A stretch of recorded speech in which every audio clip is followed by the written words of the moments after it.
Welcome to our YouTube channel. नाजरीन, जैसा कि आप सब जानते हैं कि कुछ दिन पहले खुशबू मंजूर इंतकाल कर गई थी, तो मां अपनी बेटी का सदमा बर्दाश्त ना कर सकी और उनकी तबीयत बहुत ख़राब हो गई और उन्हें हॉस्पिटल में एडमिट किया गया। तो आज के इस वीडियो में बताएंगे कि उनकी वालदा की तबीयत अब कैसी है।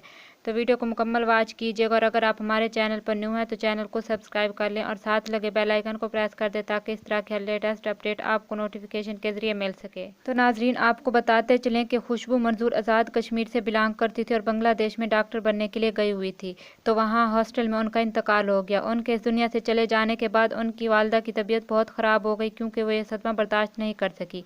मगर अब डॉक्टर का कहना है कि उनकी तबीयत पहले से बेहतर है। अल्लाह पाक खुशबू मंजूर की मगफिरत फरमाए और उनके घर वालों को सब्र दे, क्योंकि ये उनके घर वालों के लिए बहुत मुश्किल घड़ी है। और आप सबसे भी रिक्वेस्ट है कि खुशबू मंजूर की वालदा के लिए दुआ कीजिएगा कि वो जल्द से जल्द ठीक हो जाए। मिलते हैं नेक्स्ट वीडियो में। Thanks for watching.